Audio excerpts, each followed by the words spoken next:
Pues muy bien, les damos la más cordial bienvenida a nuestra sesión número 25 del seminario Sociedad, Cultura y Vida Cotidiana en México. Em, los invitamos a que nos sigan vía Zoom y por transmisión simultánea por Facebook a través del Seminario Permanente Sociedad, Cultura y Vida Cotidiana en México.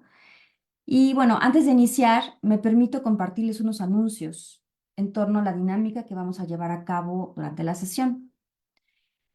Punto número uno, les recordamos que la sesión está siendo grabada, que las preguntas se podrán hacer por el chat del Zoom o por mensaje para las personas que nos siguen por Facebook.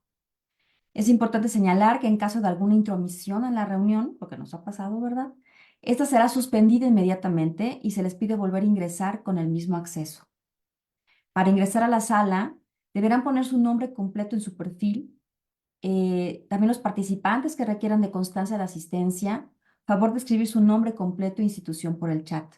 Recuerden que habrá que cumplir con un 80% de asistencia a las sesiones del seminario durante todo el semestre para poder adquirir la constancia. En caso de que suene la alerta sísmica, porque estamos en México, ¿verdad? Y esto puede suceder en cualquier momento, daremos unos minutos para verificar que todos nos encontremos bien. Y bueno, después regresamos en la misma, justamente en el mismo link. Esta sesión, nuestros ponentes dispondrán de 45 minutos para presentar sus conferencias y al finalizar se realizará una sesión de preguntas y respuestas con micrófono abierto. ¿Vale? Bueno, buenas tardes. Vamos a iniciar con la doctora Laureana Martínez Figueroa. Ella es arquitecta, maestra en arquitectura en el campo de conocimiento de restauración de monumentos por la Facultad de Arquitectura de la UNAM y doctora en historia del arte por el Instituto de Investigaciones Estéticas de la UNAM.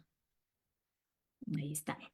Ha colaborado en proyectos de vinculación como supervisora dentro del área de edificios históricos y en la Secretaría Técnica del Centro de Investigaciones en Arquitectura, Urbanismo y Paisaje de la Facultad de Arquitectura de la UNAM. Ha sido reconocida con la medalla Alfonso Caso por sus estudios de maestría. Se especializa en difundir e investigar expresiones artísticas y arquitectónicas desde una perspectiva de género. Aquí les compartimos su perfil de ORCID y su perfil de Academia Edu para poder seguir sus publicaciones y su perfil académico. La conferencia que nos presenta hoy se titula Cuestión de Género, una revisión de la representación femenina en la arquitectura de México. Le damos la palabra a la doctora Martínez Figueroa. Aquí dejo de compartir. Listo. ¿Me escuchan bien? Sí. Pues muchas gracias por invitarme a participar en este seminario. Voy a empezar a compartir pantalla y a ver si se ve bien la presentación.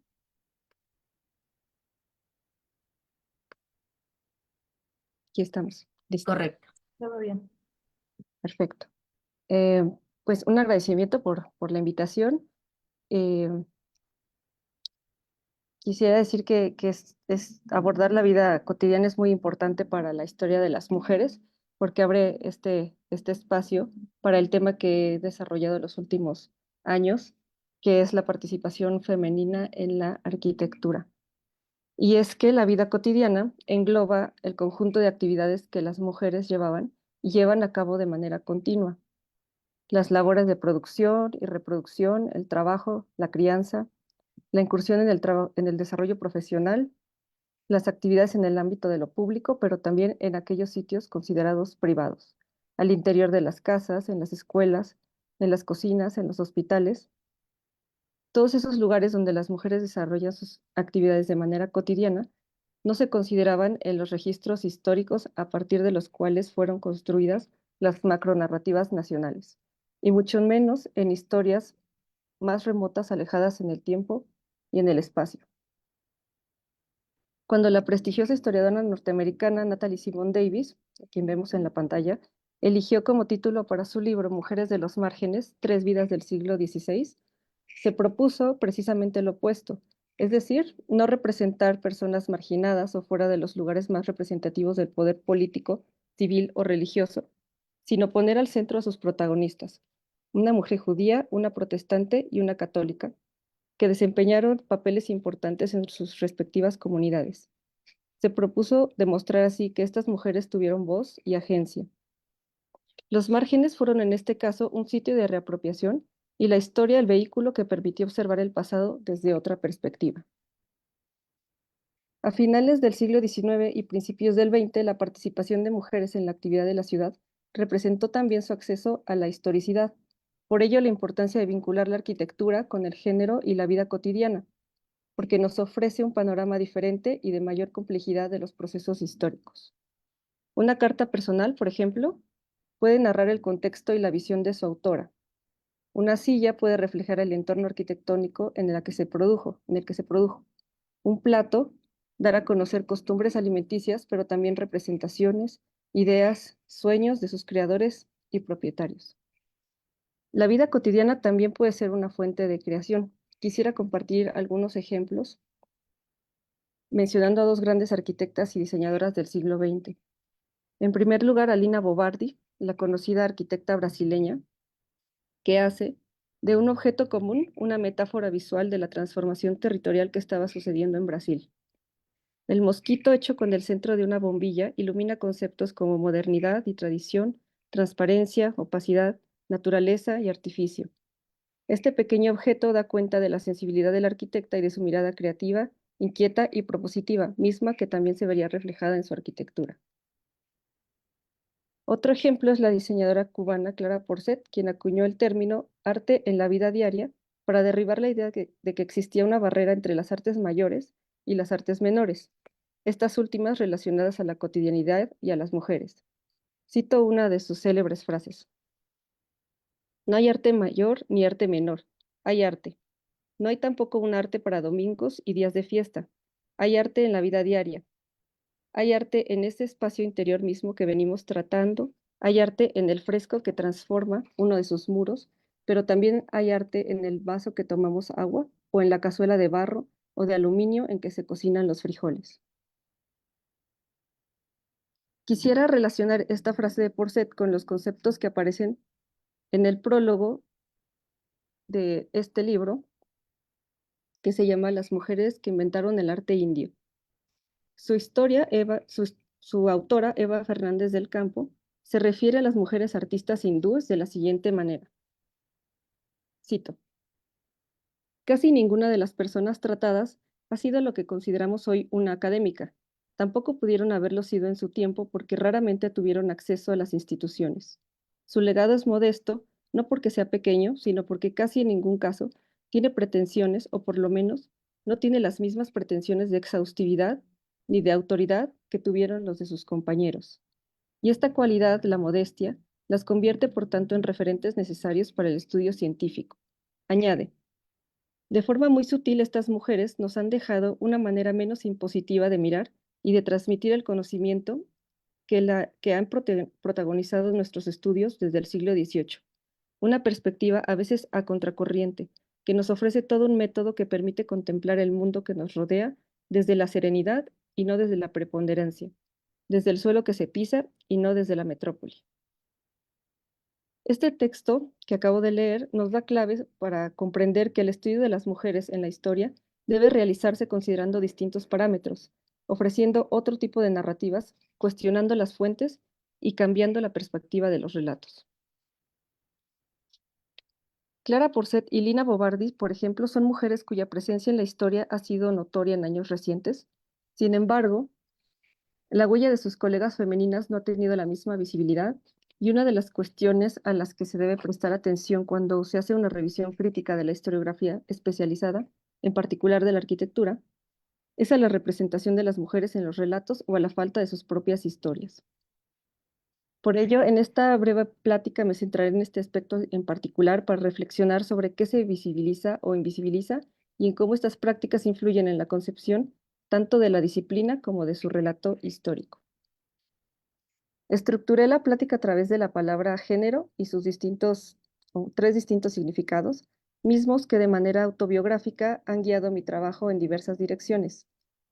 La primera, derivada del lenguaje arquitectónico, género, Se refiere a un grupo de edificaciones con cualidades comunes, también conocido como tipología arquitectónica. La segunda, que ha dado pie a conceptos como perspectiva de género, problemas de género, cito la definición de Marta Lamas, alude a la simbolización que se hace de la diferencia anatómica de los seres humanos, que es construida culturalmente e internalizada en su psiquismo. El tercer género del que hablaré es parte de mi proyecto doctoral y se trata de un género literario, la biografía, como ejemplo de cuestionamiento y posibilidad de otro tipo de representación dentro de las narrativas históricas de la arquitectura. Bueno, comienzo con el primer género arquitectónico. El primer acercamiento que tuve con temas de género fue a través de un protocolo de investigación que proponía lo siguiente: estudiar la posibilidad de incorporar un enfoque de género en la producción histórica de la arquitectura a través del análisis de la relación entre la mujer, la moda y las tiendas departamentales que surgieron en la Ciudad de México a principios del siglo XX. Los almacenes surgieron en un momento histórico importante, la transición del siglo XIX al XX, periodo en el que las mujeres de cierto nivel social alcanzaron a tener mayor actividad en la vida pública, a expresarse en los primeros medios impresos y a trazar el camino por el que lucharían por sus derechos. Visitar estas tiendas era una actividad aprobada por la sociedad porfiriana, como apunta Martínez Gutiérrez en el libro El Palacio de Hierro, arranque de la modernidad arquitectónica de la Ciudad de México. Cito: antes, años antes, no era correcto que una mujer entrara a una tienda. Sin embargo, ahora era importante que fueran vistas dentro de ellas. Estudiar los grandes almacenes permitía conocer los roles de la mujer preconcebidos de la época, su vestimenta y representación en anuncios publicitarios, y las estrategias discursivas asociadas a la arquitectura, por lo que se trataba de una tipología que englobaba un universo conceptual de interés tanto para la historia de la arquitectura como para la historia de las mujeres en México. Las imágenes que presentaban los medios impresos en las imágenes convergían representaciones de un modelo de mujer relacionado con edificios identificables en el paisaje urbano. Articulaban conceptos en términos visuales de género, clase social, con los edificios de la Ciudad de México. Pero también eran un recurso cognoscitivo que marcaba los roles sociales y los dirigía al consumo. Como apunta María Isabel Baldassarre en el artículo Cultura visual, moda femenina y comercio entre París y Buenos Aires en el siglo XIX, cito: la moda fue uno de los fenómenos que aprovechó de inmediato la masividad de la cultura impresa decimonónica para circular por todas partes del globo. Ya desde el segundo cuarto del siglo XIX, los cambiantes modos del vestir femenino y masculino tuvieron una amplia y rápida difusión desde los centros de diseño y producción, principalmente París y Londres, hacia las más lejanas capitales. Varios dispositivos contribuyeron a poner en circulación, casi en simultáneo, los modelos en boga entre hombres y mujeres. Las tiendas departamentales fueron uno de ellos. Fin de la cita. Los edificios como dispositivos que continúan en el presente es un tema que ofrece muchas posibilidades, así como la participación femenina en los mismos, que no solo se limita al público consumidor, sino a las trabajadoras en las tiendas.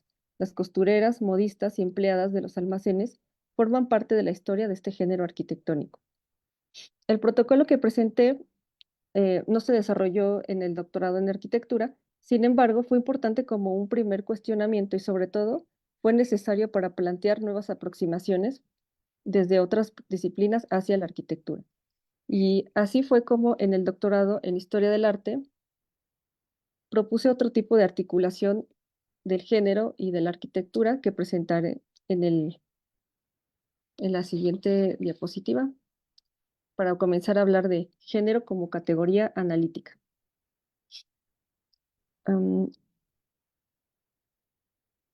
Y bueno, cito esta pequeña frase que dice: un día lo ves, no están. De esta forma inicia el libro Las Invisibles. ¿Por qué el Museo del Prado ignora a las mujeres? Es el título del libro, para evidenciar la ausencia de mujeres que participaban en los cargos públicos del arte español. De la misma manera, al revisar principalmente publicaciones especializadas en arquitectura de la primera mitad del siglo XX, es notoria esta frase referida a las mujeres. No están o aparecen bajo códigos muy estrechos de representación que corresponden a los roles de género de la época.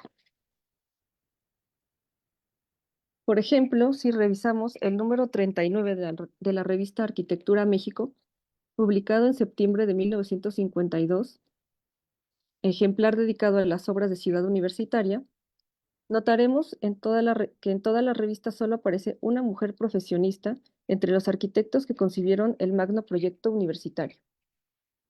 En la página 230, bajo el título Sistema Vial de la Ciudad Universitaria y sus ligas con la Ciudad de México, vemos la foto de María Estela Flores Barroeta, acompañada por José Luis Cuevas, Mario Pani, Enrique del Moral, Salvador Ortega e Hilario Galguera.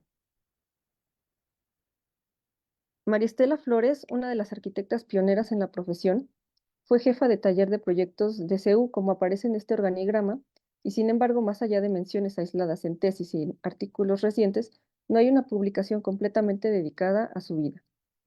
La imagen de María Estela en el número de Arquitectura México produce un cierto grado de extrañeza por su carácter único.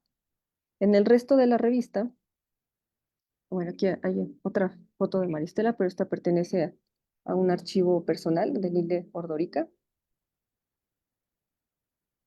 Y bueno, estas son imágenes extraídas de la tesis de María Estela Flores, que bueno, ya se puede consultar en línea. Aquí hay otras. Es un proyecto de una clínica para el IMSS. Esta es la mención de la tesis de María Eugenia Hurtado sobre María Estela Flores. Y bueno, esta es, como decía, las representaciones en Arquitectura México de los arquitectos trabajando y colaborando en CEU. Y bueno, continúo. La imagen de María Estela, como decía, produce extrañeza por este carácter único. En el resto de la revista no aparecen muchas fotografías o menciona alguna de arquitectas o profesionistas del género femenino. Las representaciones de mujeres que acompañan los artículos son generalmente viñetas de los anuncios publicitarios, como estas ilustraciones que extraigo del número 39.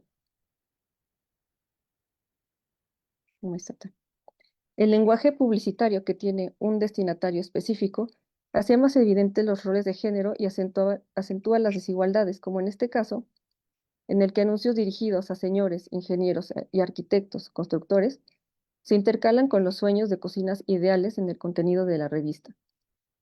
Es necesario considerar que para 1952, año en que CEU fue dedicada al presidente Miguel Alemán, las mujeres todavía no obtenían el voto, que se conseguiría el 17 de octubre de 1953 durante el gobierno de Adolfo Ruiz Cortines.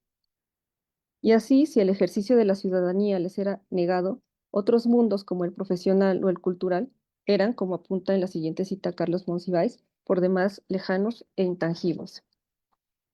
Cito. En la nación y en las ciudades de las mujeres, todo se vislumbraba desde el segundo o tercer plano. Desde la década de los 50, la cultura urbana ha sido la sucesión de reacciones frente a la opresión industrial, la demasiada confianza o la falta de fe en el futuro, y las mujeres debieron plegarse a las decisiones del patriarcado, entender como aplastamientos la industrialización y la tecnología, resentir a distancia los impactos del cambio. Contra las mujeres se acentúan la represión y la violencia urbanas, y lo nacional es aún más injusto y discriminatorio. Fin de la cita. De forma que para 1997, año en que Eduard R. Burian publica Modernidad y Arquitectura en México, es posible comprender cómo en la introducción del libro menciona el tema de la importancia de la mujer en el desarrollo de la arquitectura moderna en nuestro país, como, cito, merecedor de un estudio serio que, sin embargo, ha quedado prácticamente excluido de la literatura especializada. Por ello, era imperante abordar el género en esta segunda acepción, como retomaré la definición ahora de la historiadora Joan Scott de 1997, como forma primaria de relaciones significantes de poder constituida por 4 elementos. En primer lugar, los símbolos y mitos culturalmente disponibles y sus representaciones múltiples. En segundo, los conceptos normativos que manifiestan las interpretaciones de los símbolos y se expresan en doctrinas religiosas, educativas, científicas, legales, para afirmar categórica y unívocamente los significados de masculino y femenino. En tercer lugar, las instituciones y organizaciones sociales de las relaciones de género. Y en cuarto, la identidad, tanto individual como colectiva. Por lo anterior, era importante abordar con estos antecedentes la vida de aquellas primeras graduadas de la carrera de arquitectura que sentaron un precedente para la profesión y que se desarrollaron en el contexto de la arquitectura moderna. Sin embargo, antes de entrar de lleno en la investigación de las arquitectas elegidas, tuvimos que comenzar por otro inicio, en este caso por el término biografía y su relación con la profesión arquitectónica. Y bueno, esto da pie a este tercer momento de la plática que titulé La biografía como género literario. La biografía dentro de la historia del arte ha sido pieza fundamental para la consolidación de una disciplina que plantea desde sus orígenes una íntima conexión entre la obra de arte y su autor y a su vez una relación con quien observa y describe. Citando a Anantxuval Zabalbezkoa en el prólogo del libro Vidas construidas, biografías de arquitectos, dice, se diría pues que la historia del arte es la historia de los artistas y que la historia de los artistas es también la de los que escribieron esa historia, ya fueran ellos mismos o algunos de sus contemporáneos. Sin embargo, para la arquitectura y por ende para los arquitectos, lo biográfico ha sido además un cimiento sobre el cual se afirma una identidad colectiva.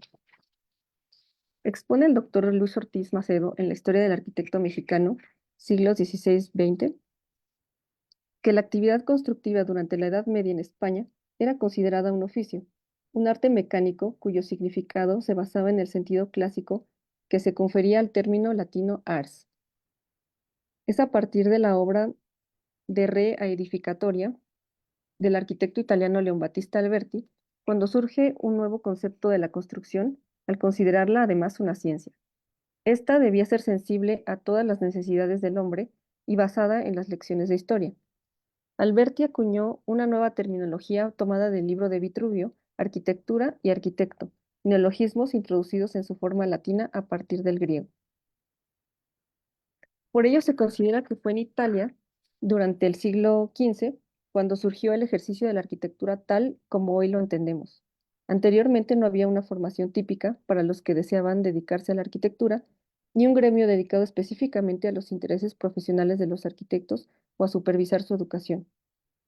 Como apunta Leopold Ettlinger en el artículo, la aparición del arquitecto italiano durante el siglo XV, los hombres que hacían los planos para las iglesias y los palacios estaban clasificados junto con los humildes artesanos, o como estudiosos que ponían su conocimiento a disposición de fines prácticos.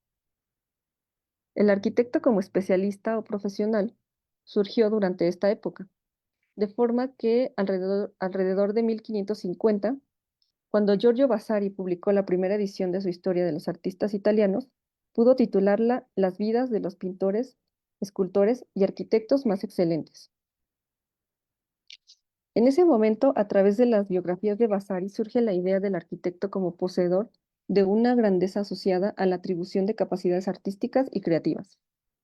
Esta noción llegó a su apogeo en los tiempos del barroco y del nuevo estatus adquirido por los constructores de las cortes absolutistas del siglo XVIII. Este libro sobre la biografía o el gran arquitecto aborda precisamente este concepto y sus vicisitudes históricas, la forma en que la figura del gran arquitecto se vio amenazada por la expansión de las capacidades de la ingeniería al correr el siglo XIX y por las demandas de la vida moderna, que implicaban una mayor racionalización y estandarización dentro del proceso de proyecto. Entonces, la figura del arquitecto fue de alguna forma un rescate del individualismo frente al capitalismo o al surgimiento de las grandes ciudades que daban mayor valor a la colectividad y borraban al sujeto. Sin embargo, esta situación se modificó a raíz de la Primera Guerra Mundial, cuando los arquitectos cambiaron de postura y adoptaron criterios de racionalización y estandarización en la construcción a través de un proceso de diseño riguroso. El aspecto artístico de una obra moderna quedaba supeditado a su eficiencia y funcionalidad.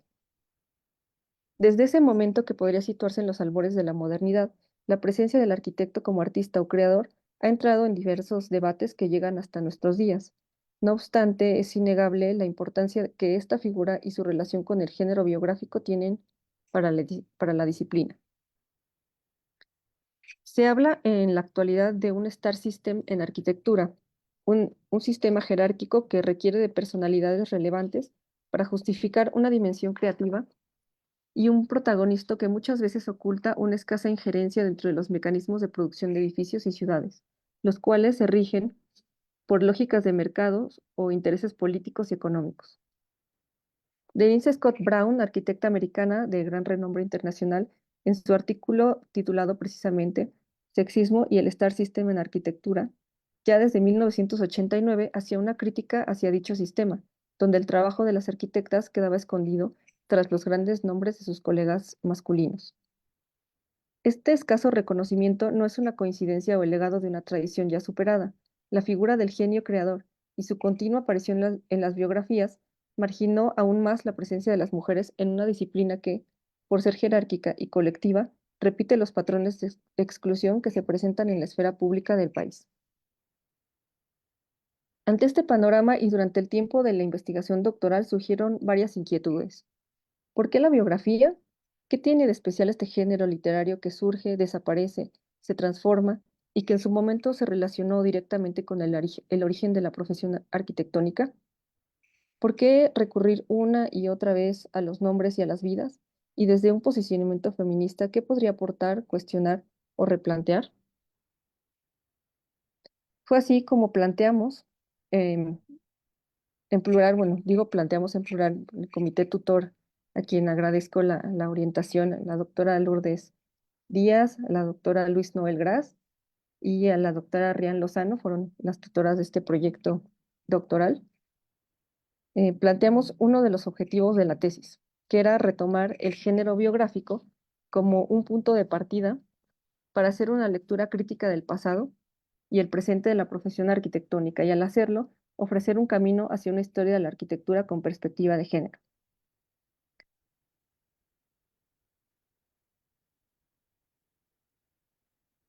La tesis plantea en su primer capítulo un método en el cual se pierde la linealidad de la biografía clásica y busca en su lugar una mirada fragmentada, plural y multifacética, en sintonía con el carácter colectivo de la actividad arquitectónica y con la vida de las mujeres.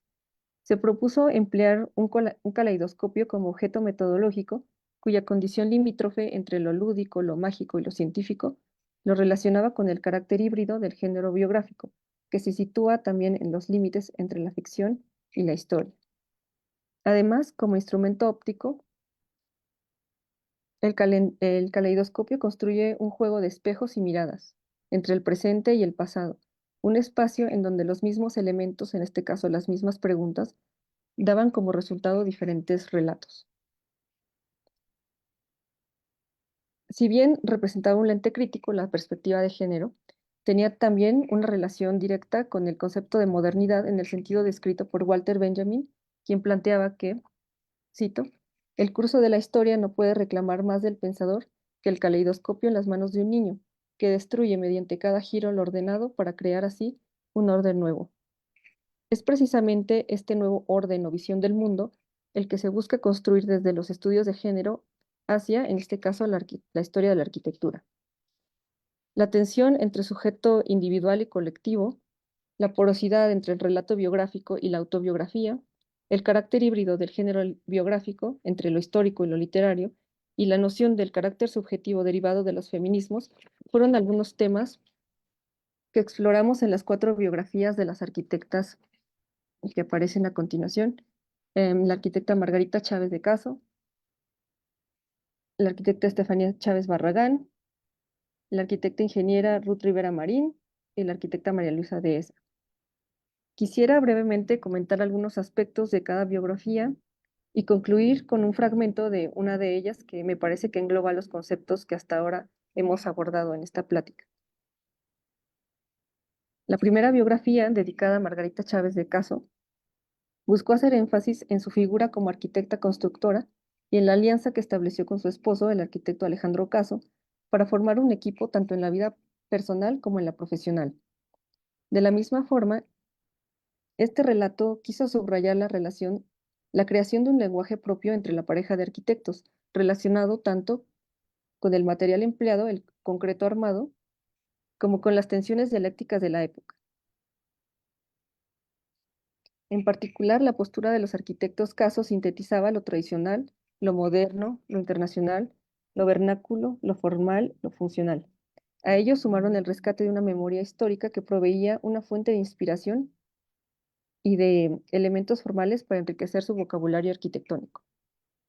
En cuanto al aspecto formal del texto, este quiso explorar las posibilidades de narrar a partir de un elemento material como el concreto, al considerarlo parte integral o estructural de la construcción biográfica.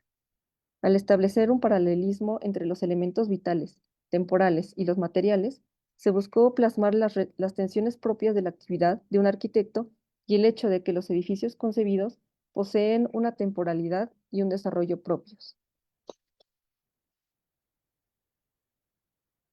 Aunque la doctora Estefanía Chávez Barragán, al ser hermana de Margarita Chávez, compartía datos biográficos, quise relatar su historia de vida con total independencia y destacar su actividad multifacética como urbanista, teórica, maestra, madre y esposa. La transdisciplina, el diálogo y las posibilidades de realizar un trabajo creativo en una estructura predefinida como las ciudades fueron los ejes de este relato. Las ciudades invisibles, título del libro de Ítalo Calvino, se transformó en una crítica a la actividad de las mujeres en las ciudades, a su condición oculta y a la importancia que cobra la imaginación en la concepción de mundos posibles.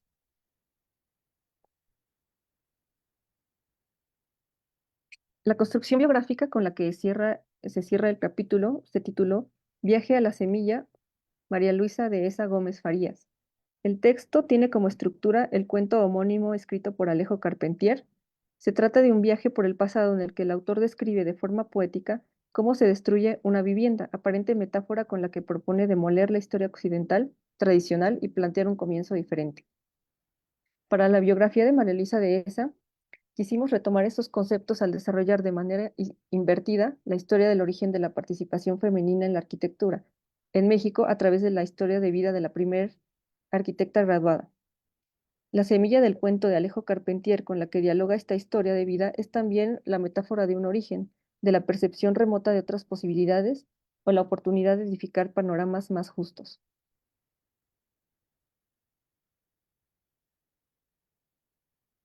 En el caso de la arquitecta e ingeniera Ruth Rivera, representó un gran reto por la cantidad y diversidad de fuentes consultadas. En ella se abordaron varios aspectos como la valoración de su figura dentro del panorama cultural del México moderno, la separación del personaje mítico de su padre, el pintor Diego Rivera, la multiplicidad de historias que se desprendían del análisis de sus imágenes y su propio desarrollo y legado como ingeniera arquitecta. Para esta biografía en particular, el espejo fue un objeto analítico necesario para llevar a cabo un encuentro de miradas, de dualidades, reflejos, luces y sombras. Quisiera detenerme un momento en este aspecto del espejo, pues muchas veces, como apunta Eleni Báricas, cito, el retrato de la mujer estudiada se torna frecuentemente en el espejo potencial, en el cual la biógrafa procura identificar su propio rostro frente a sus semejantes. Es decir, que en ocasiones los métodos con los cuales se escriben historias de vida incorporan dimensiones de identificación y empatía, que hacen que toda biografía sea también una autobiografía. Esto adquiere potentes significaciones cuando biógrafa y biografiado son mujeres, puesto que representa la voluntad de buscar una autodefinición, no en los estereotipos patriarcales, sino en la experiencia vivida por ellas mismas. La cercanía entre biografía y autobiografía también da cabida a un proceso creativo, que permite situarnos en un lugar de enunciación donde vinculamos nuestra experiencia con el reconocimiento de nuestra historicidad y la transmitimos hacia las siguientes generaciones. Con estos conceptos girando, quisiera concluir esta plática con un fragmento de una biografía que retoma precisamente lo anterior, la idea del espejo y del retrato, y en la que confluyen las cuestiones de género que he querido presentarles esta tarde. El fragmento pertenece a la construcción biográfica de Ruth Rivera Marín, y fue un texto que se fue enlazando a través de espejos, sentidos y significados, y que busca mirar la historia desde otros lugares, representar la vida cotidiana y reconocerla con toda su belleza y complejidad.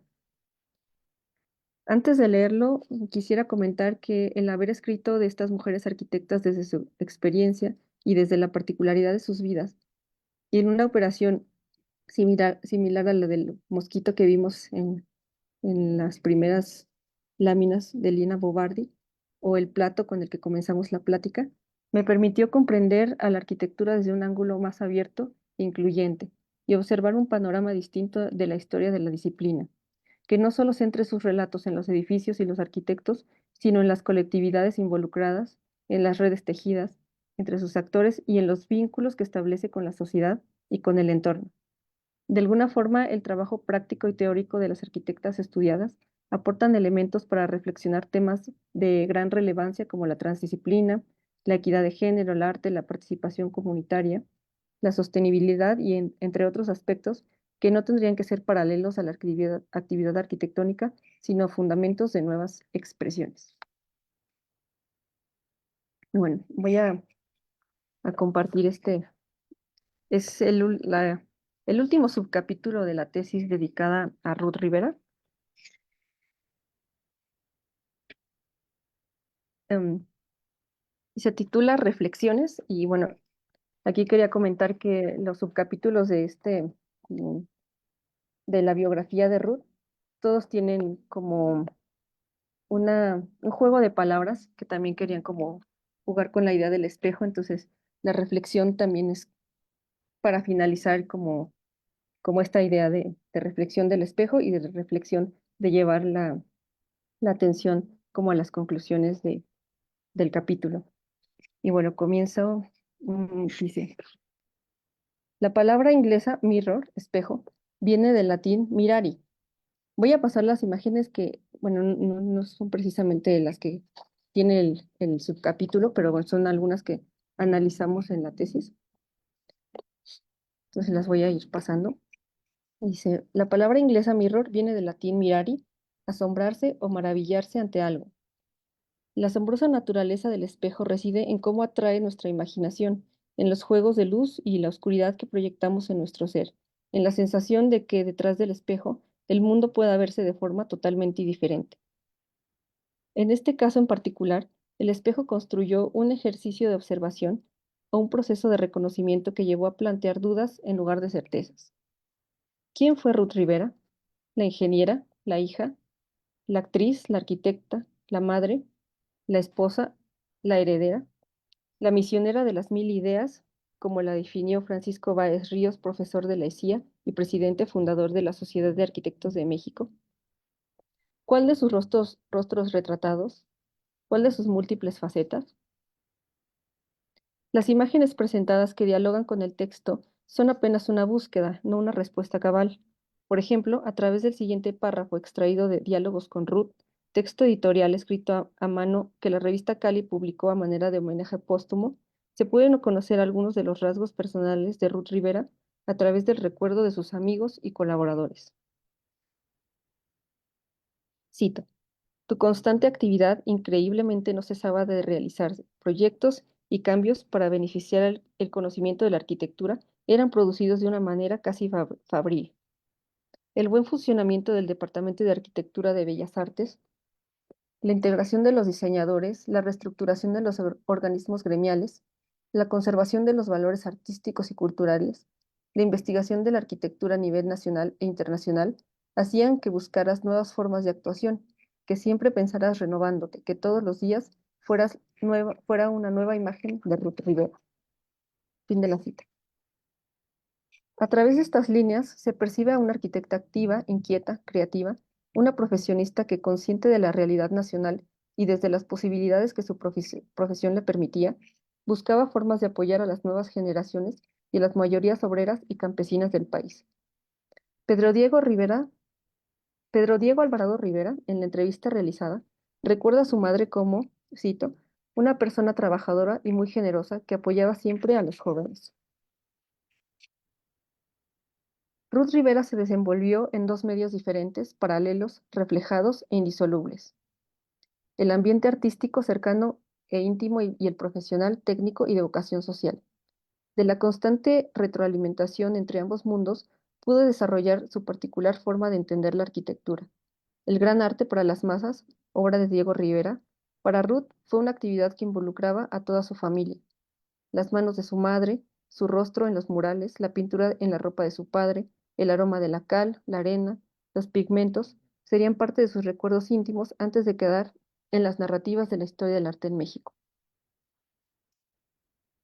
Dentro del panorama cultural del México de la primera mitad del siglo XX, Diego y Ruth Rivera encaminaron sus esfuerzos en lo que Carlos Monsiváis observaba como el gran mérito de José Revueltas, escritor y comunista: igualar la vida con el pensamiento. Tarea indudablemente ardua, pero de gran significación. Quizá por ello es difícil establecer una disociación entre la vida de ambos personajes, pues entrelazaron el ámbito personal, el profesional y el ideológico. Tampoco es sencillo establecer una separación tajante o un grado de influencia entre padre e hija, cuando la percepción generalizada confirma que eran muy cercanos, que se tenían afecto y compartían valores que llevaron a la práctica en sus distintos campos de desarrollo profesional. Si a pesar de ser hija de Diego Rivera, Ruth Rivera no tuvo el reconocimiento debido en los proyectos en los que participó, no se debió a una cuestión de paternalismo ensombrecedor, sino a la suma de varias circunstancias, tales como el nulo crédito a los trabajos de equipo, o a la tradición historiográfica imperante que se enfocaba en las grandes obras o en las figuras de arquitectos reconocidos. Factores que aún en la actualidad siguen demeritando el trabajo de las colaboraciones en general y de las arquitectas en particular. Como apunta Elisa Rashkin al abordar la participación femenina en las discusiones sobre cómo tratar la nación en la literatura y las artes en los años 20, cito: si bien estos debates no tenían como objetivo definir el papel de las mujeres en la producción cultural de la nación, la asociación implícita entre la identidad masculina y el arte dejó poco espacio conceptual para la creatividad propia de las mujeres. Fin de la cita. En el caso de la arquitectura, en el periodo estudiado sucedía algo similar. Sin embargo, la labor de Ruth Rivera en distintas actividades fue un paso importante en la construcción de un espacio multidisciplinario, abierto y en expansión para las mujeres en la arquitectura. Ruth Rivera entendió el engranaje invisible detrás de las obras, las relaciones de poder y el papel de las instituciones en el quehacer arquitectónico, y se involucró en los procesos que, a su modo de ver, se encaminaban al bienestar colectivo y a la materialización de sus ideales. Por ello, es necesario destacar aquello que probablemente queda implícito en su presencia constante en foros y conferencias: su voluntad y determinación para participar activamente en los debates de la época, asentar su modo particular de concebir la arquitectura y defenderlo ante el gremio. Su voz fue escuchada, recibida y valorada en los eventos en los que participó. Fue así como logró convertirse en una figura de autoridad en el medio, y de esta manera abrió la puerta al género femenino en las distintas ramas del quehacer arquitectónico: la promoción cultural, la gestión institucional, la construcción, la restauración, la museografía. Rompió además con el concepto idealizado del arquitecto como proyectista y constructor de edificios. La arquitectura podía, y lo demostró, ser más que la concepción de obras o la materialización de un programa. Iba incluso más allá de la técnica. Era un arte con raíces y con vocación social. La entrega y constancia de Ruth Rivera en las distintas actividades que realizó fueron determinantes para consolidar esta importante presencia en un medio predominantemente masculino. Sin embargo, no fue una empresa sencilla, y quizá la excesiva carga de trabajo impidió que en el ámbito personal llevara una vida familiar más estable. El equilibrio entre la vida personal y el desarrollo profesional es una meta que incluso hoy sigue siendo difícil de conseguir.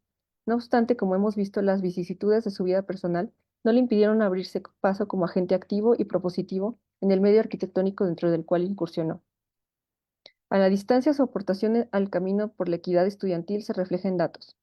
En la ESIA del Politécnico, en un censo del 1995, la presencia femenina en las aulas de la unidad Tecamachalco era de 5%. Para 1999 aumentó al 25% entre alumnas de licenciatura y posgrado.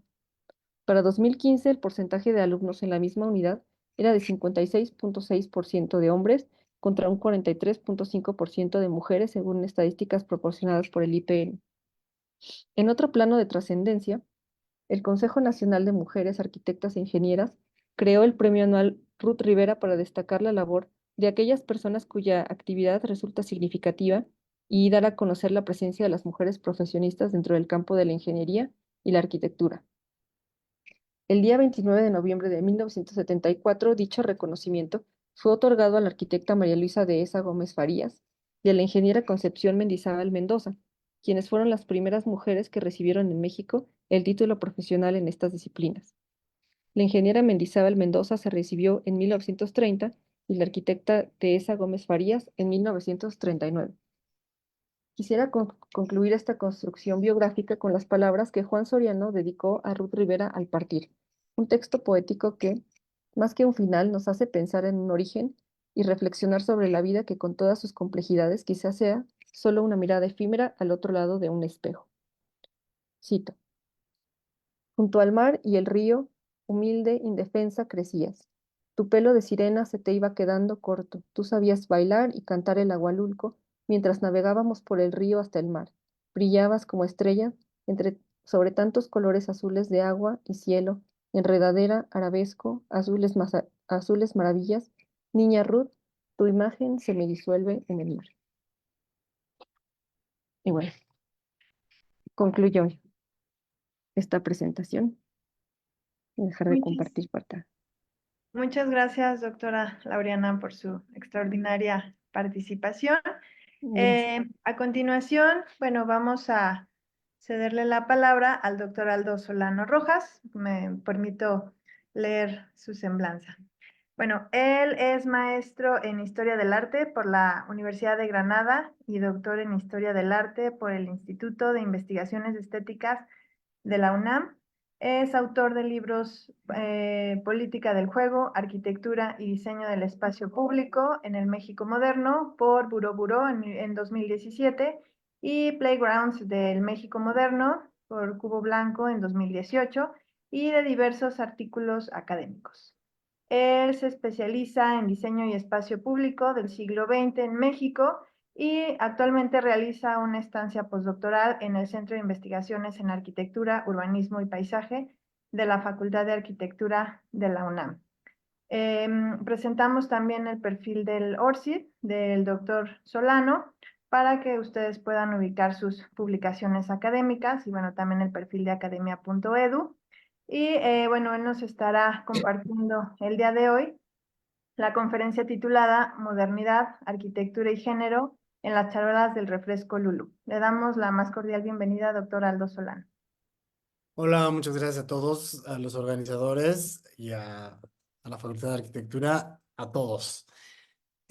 Comparto la presentación, ¿sí se ve? Sí, Y todo muy creo bien. que hay que darle aquí, ¿no? Ahí está, perfecto. Espérenme porque... ay. Bueno, muchas gracias. Empiezo, voy a leer, aunque estaré comentando algunas imágenes que estoy seguro todo el mundo va a querer ver y a disfrutar. Y bueno. A pesar de sus objetivos puramente comerciales, la publicidad, conforme pasa el tiempo, cobra importancia como una invaluable fuente de información del contexto en el que fue creada, informándonos sobre la vida cotidiana, las referencias culturales y, entre otras cosas, de los roles de género en el pasado. Uno de los mejores ejemplos de esto, y el tema de esa ponencia, es una campaña publicitaria lanzada a principios de los años 60 por la fábrica de refrescos Pato Pascual. Ahí está. Antes de volverse cooperativa en 1985, que creo que es por lo que todo el mundo conoce más o menos bien esta empresa, la fábrica contaba con una larga trayectoria. Fue fundada en 1939 en la Ciudad de México por Víctor Jiménez Zamudio y desde la década de los 40 se apropió de Donald Duck, el personaje diseñado por Walt Disney en 1934, y por Betty Boop, un dibujo animado de Max Fleischer de 1930, para promocionar sus refrescos, los cuales llegaron a dominar el mercado nacional. Iniciando la década de 1960, la fábrica lanzó una ambiciosa campaña publicitaria que consistió en una colección de charolas metálicas promocionales que los clientes canjearían por un determinado número de corcholatas. Esta serie fue tan extensa y popular que hasta el día de hoy forma parte inequívoca del paisaje de tianguis, bazares y tiendas de antigüedades de todo el país. Aquí se puede ver a la izquierda Lulú, sentada en una botella de su refresco y nos muestra en su mano la cantidad de corcholatas a canjear por una de las charolas, ¿no? Y del lado derecho tenemos una botella clásica de los años 60 de refresco Lulú. Se hicieron dos series, una dedicada al Pato Pascual y otra a Lulú. La primera retrató al pájaro en distintas situaciones que abundaban en el cultivo de frutas y a veces en escenas cómicas de la vida cotidiana que no desaprovecharon la ocasión para situar al personaje estadounidense como un sujeto completamente mexicano. La segunda resultó ser más compleja e interesante y es a la que dedicaremos nuestra atención el día de hoy, debido a su riqueza iconográfica y a las complejas referencias depositadas en sus ilustraciones. El refresco Lulú continuó la larga tradición de promocionarse con charolas metálicas con llamativas ilustraciones. Desde finales del siglo XIX, las cerveceras europeas y estadounidenses, así como algunas marcas de refresco, empezaron a regalar estos objetos utilitarios para ampliar su presencia en las vidas de sus clientes. Primero fueron regaladas a los negocios en donde se vendían las bebidas, lo que llevó a que el público las empezara a coleccionar. En ese entonces, los bares y cantinas eran espacios casi exclusivamente para varones, lo que explica la constante presencia de los ideales de belleza femeninos y la hipersexualización de la mujer en las ilustraciones de las charolas, incluso en promocionales de bebidas no alcohólicas, como la derecha de Coca-Cola, que esas también tenían presencia en otros lugares como fuentes de sodas o restaurantes, no necesariamente bares, ¿no? En México, las empresas nacionales imitaron esa tendencia, prolongando la producción de charolas hasta la segunda mitad del siglo XX, algo que en Estados Unidos se vio interrumpido por la prohibición de alcohol de 1920. En nuestro país, las bebidas no alcohólicas también fueron prolíficas en la producción de esos objetos publicitarios, ampliando su mercado y variando en temáticas y tamaño, apelando a un público más amplio. Sin embargo, en estos objetos se continuó el reforzamiento de los roles de género y la hipersexualización de la mujer. Muchas veces estos ideales de belleza se aplicaban de igual forma, sin importar caracterizaciones o apropiaciones de trajes indígenas o mestizos, siendo los cuerpos blancos el único estándar posible. Aunque existen investigaciones sobre este tipo de ilustraciones, sobre todo las que conocemos como cromos, para los calendarios impresos por Galas de México, en general la historia del arte ha ignorado estos objetos promocionales y la publicidad en general, me atrevería yo a decirlo. Las charolas que nos ocupan tienen 16 centímetros de diámetro y 2 centímetros de alto. Juntas conforman una colección de 39 bandejas distintas. Es un número extraño, 39. Yo me inclinaría a decir que la colección es de 40, pero décadas de estarlas observando, incluso consultándome con coleccionistas que llevan más tiempo que el que yo llevo vivo juntando estas charolas, pues me indican que solo son 39. Es posible que haya otra que por error se identifica como otra colección o algo similar, ¿no? Están impresas a color en su anverso y el reverso es de colores lisos. En sus cantos verticales interiores se lee refresco Lulú y más grande que su sed en color rojo sobre blanco. Las imágenes que decoran esos objetos algunas veces son esquemáticas, con poco volumen y realismo, con fondos lisos y pocas texturas, mientras que otras son impresiones de ilustraciones hechas en wash. Estas son la mayoría dentro de toda la colección y las que la caracterizan en el mercado de coleccionistas.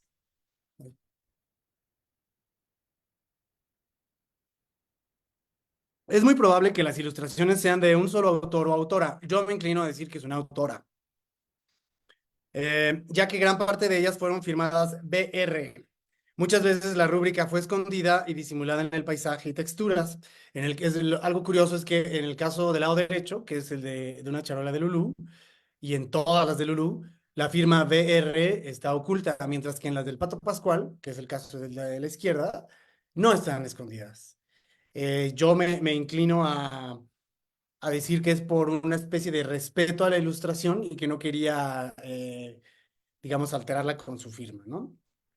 Lamentablemente el nombre de su artífice ha sido difícil de identificar debido a la destrucción del archivo de la fábrica en un incendio, producto de la lucha de los trabajadores desde finales de los años 70 y hasta 1985. Como se ha mencionado, Lulú es una calca directa de Betty Boop, una de las más tempranas representaciones de las flappers en la cultura popular creada en 1930 por el animador Max Fleischer. Originalmente pensada dentro de un universo de animales antropomorfizados, su popularidad obligó a su autor a volverla el personaje principal de sus cortometrajes como una mujer totalmente humana.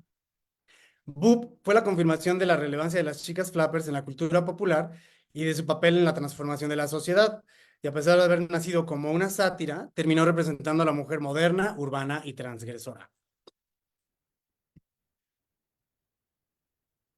Las pelonas, como se les llamó despectivamente en nuestro país debido a su estilo de pelo atípicamente corto para la época, desafiaron los roles de género establecidos, cambiando su apariencia y rechazando prendas tradicionales y opresivas, maquillándose de manera exagerada y participando de roles y actividades otrora exclusivas de los varones, como manejar automóviles, ser una fuerza laboral importante, tomar alcohol, escuchar jazz y aludir abiertamente a su actividad sexual.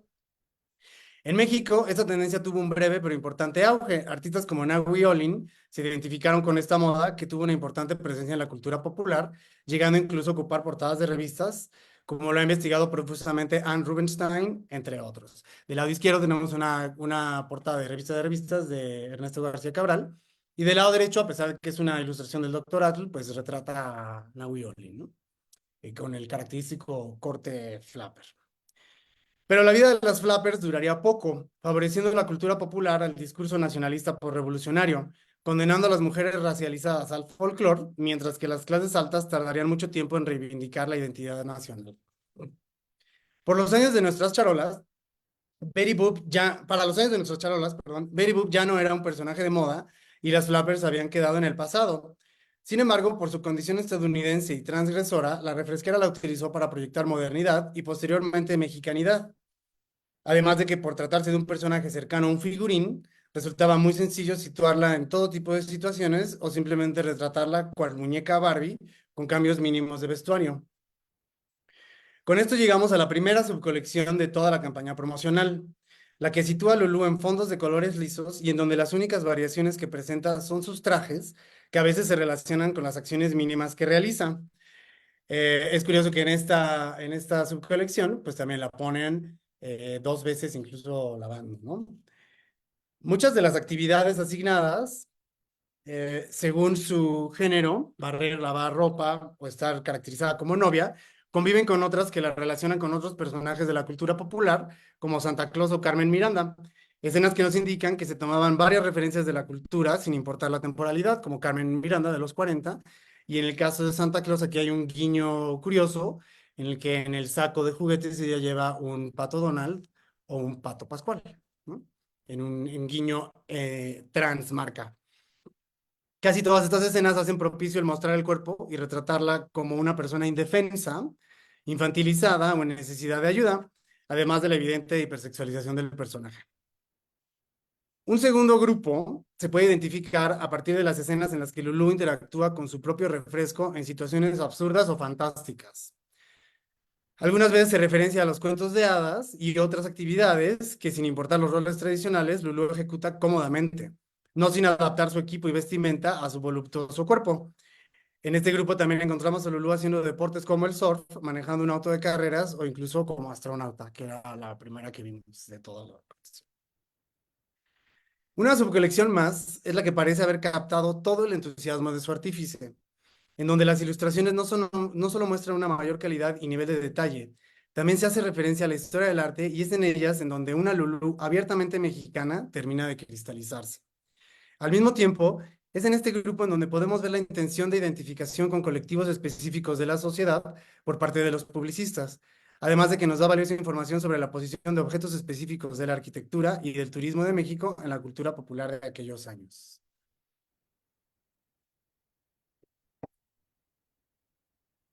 Unas cuantas dentro de este grupo mostraron a Lulú como si se tratara de imágenes de tipos mexicanos, sin interés en el fondo y haciendo énfasis en un oficio, sus herramientas y vestimenta.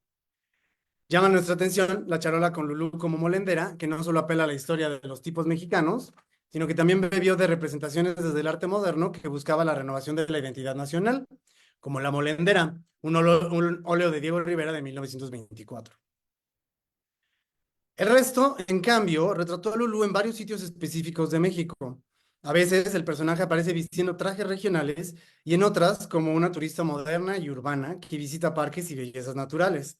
A diferencia de las revisadas anteriormente, las escenas en estas charolas se refuerzan a partir del paisaje, el cual es claro en mostrar edificios o formaciones naturales fácilmente identificables y asociados con determinados destinos turísticos, y no paisajes genéricos o fantasiosos como en las otras, y bueno, la gran mayoría de las veces basados en fotografías preexistentes, sobre todo las que circulaban en tarjetas postales. En algunas de estas escenas es clara la intención regionalista en las que el vestido del personaje dialoga con el paisaje, referenciando así a grandes áreas del país, como la que representa el estado de Veracruz, con Lulú como jarocha frente a la pirámide de los nichos del Tajín, o como Tehuana representando a Oaxaca. Aquí es interesante que el traje de Tehuana es más poderoso que cualquier paisaje, ¿no? Y aquí sí tenemos un paisaje más o menos genérico, aunque tiene una arquitectura colonial, pero es el traje en el que recae todo el regionalismo. Pero Lulú también fue una turista moderna, sofisticada y urbanita. La cascada, perdón, ajá, la charola dedicada a las cascadas de agua azul del estado de Chiapas la retrató vestida como un personaje, como una paseante moderna con blusa, minifalda y pamela, muy cercana a la moda de ese momento asociada al glamour. Y tenemos a Jackie Kennedy, ¿no? Vacacionando. Curiosamente, en esta no se aludió a los trajes regionales, pero sí a una de las bellezas más características del estado de Chiapas, la cual está retratada a partir de las fotografías que ya circulaban en formato de tarjeta postal. En otros casos, Lulú mató dos pájaros de un tiro, desafiando los roles de género tradicionales al mismo tiempo que se fundía con el paisaje para retratar uno de los destinos turísticos más populares del país, el lago de Pátzcuaro y la isla de Janitzio. La escena la sitúa como una pescadora de charales en uno de los más característicos paisajes de México, el cual ya incluye el monumento a José María Morelos en la cima de la isla, obra de Guillermo Ruiz de 1934.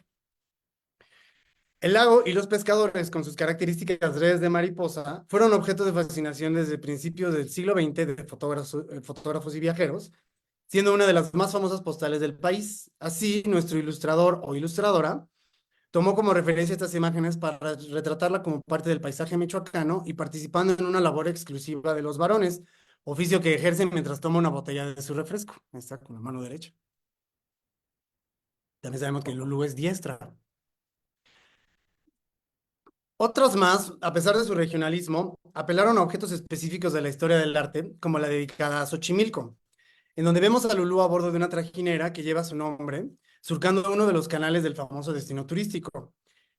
Ella está sentada en una típica silla de palos, viste un vestido rosa, lleva rebozo y un ramo de flores. Está caracterizada como una mexicana de los años 30, muy cercana a las fotografías vernáculas que se solían tomar como recuerdo del paseo. Además de esto, la posición de la embarcación y su audaz ángulo, así como la postura del trajinero retratado en plena labor de navegación y el horizonte dominado por aguajotes, nos recuerda a una tarde de domingo en Xochimilco, un mural al fresco hecho por Miguel Covarrubias entre 1936 y 1937 para el bar del Hotel Ritz del Centro Histórico de la Ciudad de México. La referencia a Covarrubias no debe de sorprendernos, no solo por la relevancia del artista, sino por su cercanía a la caricatura, algo que seguro estudiaba de cerca él o la ilustradora, además del sinfín de tarjetas postales y fotografías alusivas a Xochimilco, que ya habían establecido un lenguaje más o menos homogéneo para la representación de este destino turístico, ¿no? El uso de referencias a la historia del arte nacional en esta colección se ve más explícito en el que la caracterizó como la vendedora de flores, en referencia a la serie de óleos pintados por Diego Rivera desde 1941, en donde retrató a mujeres indígenas vestidas tradicionalmente vendiendo alcatraces. Curiosamente, mientras Diego Rivera protegió la identidad de sus modelos, en el caso de Lulú su rostro es visible e inconfundible, mientras que no deja de ser blanca, a pesar de estar usando un traje tradicional. Tal vez continuando la modernización de la tradición, pero desde la publicidad. Así, a pesar de la incuestionable mexicanización del personaje estadounidense, su blancura nunca estuvo en juego. Por más caracterizaciones fieles que se le hicieran, ni pasear por Xochimilco, ni vender alcatraces la alejarían de sus orígenes raciales, que significaban cierta aspiración y estatus en el contexto mexicano. Todas estas imágenes, a pesar de apelar a los constructos nacidos desde el turismo extranjero, estaban hablándole al público nacional, quienes además estaban familiarizados tanto con la bebida como con el personaje y sus entornos mexicanos. Sin embargo, existen dos charolas que no hacen referencia al pasado ni a la tradición, más bien miran al presente, a su arquitectura moderna y a un futuro optimista. Estas dos charolas desestabilizan la representación de Lulú y su papel, retratándola como un sofisticado miembro de la sociedad, y son las que detonaron esta investigación.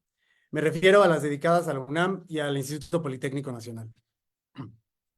Estas no solo hablan directamente a los colectivos pertenecientes a las dos instituciones educativas más importantes de México, también dialogan con el paisaje que sus modernos campi crearon y situaron a nuestro personaje como miembro activo de la comunidad estudiantil, profesionista y urbana, estudiando y profesionalizándose, habiendo superado la hipersexualización y los roles de género. Más o menos. Más adelante vamos a ver. Espérenme. La dedicada al Politécnico retrató a Lulú como porrista del equipo de fútbol americano. Ella, a manera de profesora, muestra un letrero con el logotipo de su bebida a la burra blanca, la mascota del Poli, desde los años 30. Ambas portan orgullosas la P y los colores de su institución. Lulú y la burra están en el entonces flamante Campus Politécnico de Zacatenco, una obra diseñada por el arquitecto Reinaldo Pérez Rayón con asesoría de Hannes Meyer, empezada en 1957 y terminada en 1962, además de un gran equipo de arquitectos e ingenieros.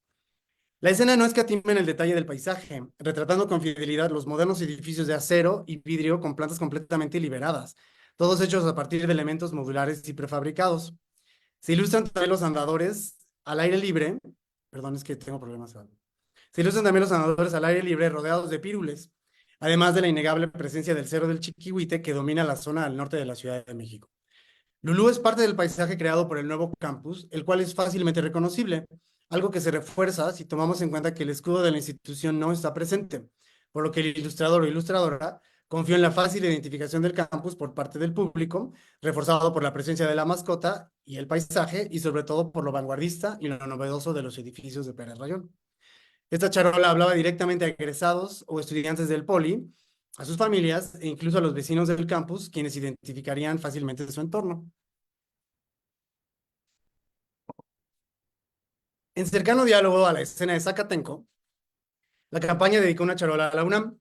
En ella, Lulú pasea un puma, mucho más realista que la caricaturizada burra blanca, lleva un suéter con una U en los colores azul y oro, porta birrete, un diploma en mano y un libro bajo el brazo, mientras camina en Ciudad Universitaria, el magno proyecto del Pedregal de San Ángel, concluido en 1952. Esta escena es más explícita al momento de fundir el personaje con el paisaje. Mientras camina en las inmediaciones del estadio universitario, en el horizonte ella ocupa la posición de la torre de rectoría, de la cual solo podemos ver el cuerpo inferior, situando a nuestro personaje como protagonista incuestionable y en un sitio de poder. Son apreciables en su totalidad la Facultad de Filosofía y Letras y la Biblioteca Central del lado izquierdo y la entonces Torre de Ciencias en el extremo derecho.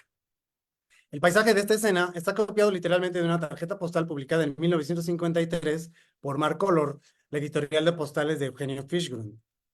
La campaña publicitaria usó varias veces las tarjetas postales como modelo de sus paisajes, reafirmándonos la fascinación por los lugares turísticos fácilmente identificables por el público y la búsqueda por un paisaje fiel a la realidad, a pesar de lo caricaturizado del personaje. Además, al momento de la inauguración del campus, muchas imágenes circularon por el mundo que retrataron de igual forma a estudiantes varones como mujeres en las aulas y jardines del campus, parte esencial del optimismo y actualización del proyecto universitario.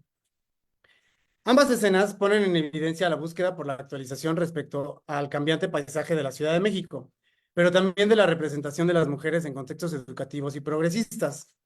Estas charolas parecen referenciar a Universidad Femenina, un fotomural hecho en 1946 por la fotógrafa Lola Álvarez Bravo, como parte de la integración plástica de la universidad fundada 3 años antes por Adela Formoso, pedagoga y educadora feminista, cuyo marido fue el arquitecto Carlos Obregón Santacília. En este mural, la artista enalteció la actividad académica de las mujeres profesionalizadas, las cuales aparecen inmersas en varias actividades técnicas, formativas y artísticas, al mismo tiempo que son asociadas a la arquitectura moderna, la cual funge como un entorno incuestionablemente vanguardista que la sitúa como parte del progreso del país. Las charolas del Poli y la UNAM fueron las únicas de toda la colección en incorporar edificios de la arquitectura moderna en sus paisajes. Estos entornos son así los propicios para retratar a una Lulú lejana de los roles tradicionales asignados a las mujeres. Ella se dedica al estudio y su profesionalización, en donde la hipersexualización deja de ser un tema primordial y en donde incluso ella aparece como un personaje que lleva el control, en este caso de las mascotas que pasea o instruye. A pesar de tratarse de un personaje de los años 30, al situarla en el contexto de las escuelas más importantes de México y junto con la arquitectura más vanguardista de ese entonces, Lulú cobró vigencia, diluyendo divisiones de género y representando colectivos estudiantiles y profesionales más allá de cualquier objetualización, participando de la educación pública y referenciando discretamente a la afición deportiva que afianzaba la identidad nacional y el amor por las instituciones educativas, algo que pasó más de una vez en medios de difusión masiva. Sin embargo, la campaña de Lulú no retrató al Poli y a la UNAM como instituciones antagónicas, más bien fueron situadas en el mismo estatus y como iguales partícipes de la modernización del país. A pesar de tratarse de objetos dimanados de la publicidad, las charolas de Lulú muestran un profundo conocimiento de la historia del arte y de muchos otros referentes de la cultura popular por parte del autor o autora de las ilustraciones. Además, existe una veloz actualización respecto a obras y referentes contemporáneos y así del paisaje del país y sobre todo de la Ciudad de México.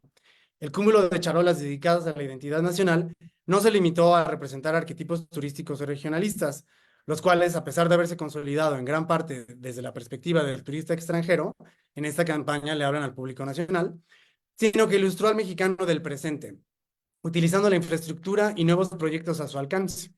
Irónicamente, lo que empezó como un personaje que se burlaba de las mujeres empoderadas de los años 20, al mismo tiempo que las objetualizaba, terminaría 40 años después y del otro lado del río Bravo como símbolo de una sociedad cambiante y progresista. Tristemente, la hipersexualización de la mujer persistió en las charolas más modernas, a pesar de insistir en una calidad empoderada, educada e independiente. Ahora sí. El éxito de esta campaña hizo que pocos años después se prolongara con unas nuevas charolas que incluyeron impresiones fotográficas del producto y de una señora interactuando con las botellas, relegando al personaje al logotipo impreso en los envases de vidrio e irónicamente perdiendo actualidad en sus ilustraciones, ya que las nuevas imágenes en realidad referenciaron a los cromos e ilustraciones costumbristas muy populares desde los años 30. Curiosamente se regresó, ¿no?, a lo más conservador a pesar de la modernidad de la técnica. Esta segunda campaña perdió cualquier representación de lugares específicos y también los vestuarios del personaje. Así Lulú dejó de interactuar con el mundo, con todas las variaciones y diferencias que hemos visto. Hacia los años 80, una vez consolidada como cooperativa, la empresa modificó a ambos personajes debido a una amenazante demanda de la corporación Disney. Así, el Pato Pascual fue fuertemente modificado y Lulú sufrió un cambio de imagen basado en un nuevo corte de pelo. Poco a poco, la asociación del personaje con su pasado flapper y luego nacionalista se iría diluyendo en una publicidad más bien genérica y uniforme. Las charolas de Lulú nos informan sobre cuán importante fue la nueva infraestructura moderna para la conformación de una identidad nacional, lo que se decantó a la publicidad que tomaba imágenes de la industria turística y de las representaciones de la nueva obra pública en soportes tan difundidos como las tarjetas postales. De igual forma, nos dice que aunque se trate de un producto comercial y muchas veces vacuo, existen ejemplos de campañas publicitarias que buscaron referencias en lo más profundo de nuestra historia, inspirándose a veces en objetos artísticos y arquitectónicos del primer orden, como lo son la ciudad universitaria y el campus de Zacatenco. Gracias. Muchísimas gracias, doctor Aldo Solano. Cedo la palabra a la doctora Carolina Magaña.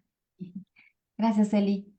Pues bueno, ambos, la verdad, espectacular sus ponencias. La verdad es que estaba yo bien, bien picada, ¿no? Y tengo varias preguntas, pero antes de exponer las mías, me gustaría que el público hiciera alguna pregunta o duda.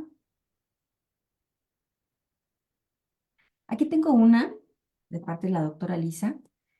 ¿Cómo fue a la primera ponente? ¿Cómo fue el trabajo de investigación en archivo? Es decir, encontrar documentado el trabajo de las mujeres arquitectas, sobre todo pensando en la fuerte tradición historiográfica que se enfocaba en el trabajo de los hombres arquitectos. Bueno, Ariana, ajá. sí, gracias por la pregunta. Creo que no lo mencioné, pero realmente sí, fue una circunstancia muy particular la que ocurrió con la tesis. Empezamos en 2018 con el tema. Eh, Teníamos ya la idea de hacer las 5 biografías para 2019, comenzar el trabajo de archivo, y habíamos incluido a María Estela Flores, a quien mencioné en la presentación. Sin embargo, empezó la pandemia y se atravesó y duró 3 años. Y durante ese tiempo tuvimos que reajustar tanto la metodología como las arquitectas que abordamos por la cantidad de fuentes y disponibles con los archivos cerrados, las bibliotecas cerradas y prácticamente este, pues las fuentes de información poco accesibles. Eh, Tuvimos que buscar en internet principalmente y también agradezco a la doctora Luis Noel que me dejó entrar a su colección particular, a su archivo, que me proporcionó también los material de Margarita Chávez. Y bueno, antes de la pandemia pude entrevistarla precisamente a Margarita Chávez y fue la última vez, la única y la última vez que nos vimos. Al siguiente mes ya no se podía entrar a las casas de ninguna persona y empezó el aislamiento, entonces ahí fue un poco más difícil realizar también entrevistas. Entonces, creo que si de por sí es muy difícil encontrar archivos donde mencionen a las mujeres eh, en arquitectura, con esta situación fue incluso pues más difícil. Pero bueno, rastreando y encontrando información y haciendo entrevistas por este medio, por Zoom, y también dando otra revisión a los libros, a los especializados, y encontrando pequeñas pistas que nos llevaran a a otras fuentes, fue como pudimos reconstruir las historias y bueno, y gracias a también que el método que usamos, que también tenía esta parte como de la escritura creativa, pudimos no enfocarnos tanto quizá en los datos duros, sino abrir el relato y mencionar otras cosas que fuimos encontrando, como la relación con sus familias, como las opiniones de otras personas, en otras revistas, que no eran como especializadas en arquitectura. Y bueno, todavía hay un gran camino por recorrer y cosas Sí. que no eran como especializadas en arquitectura. Y bueno, todavía hay un gran camino por recorrer. Escucho un poco de eco. ¿Ustedes sí me escuchan bien? Ya se quitó el eco. Ahorita ya, pero se escuchaba eco ahorita ya. Sí, Escuchaba creo un que eco, ¿verdad? sí. Ok. Y bueno, entonces, como decía, todavía hay un gran camino por recorrer y lo principal y lo que ahorita queríamos como trabajar con las nuevas generaciones es que escriban las mujeres sus historias y que las empiecen a compartir. Y de esta forma estamos como haciendo camino para que las historiadoras del futuro puedan tener registros directos y pues de primera mano, ¿no? De las historias. Claro, muchas gracias. Un comentario del doctor Iván San Martín. Felicitaciones a Laureana y a Aldo, buenísimas exposiciones ambas, con una mirada renovada sobre el patrimonio con perspectiva de género. Muy buena selección de esta mancuerna por las coordinadoras de este seminario. Muchas gracias, Iván. Y bueno, yo en mi caso me quedé muy picada en las primeras láminas que expusiste, Laureana, en cuestión de la fuente. ¿Se llama Novedad y Tradición la revista? Eran las primeras láminas. Me parece que son del Instituto de Investigaciones Estéticas, nada más para corroborar.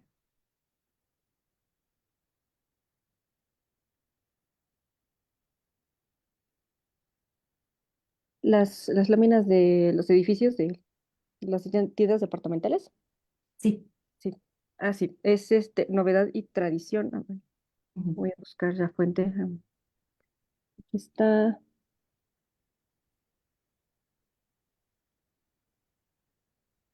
Bueno, son dos.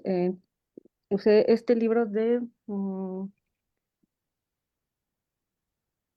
Pilot.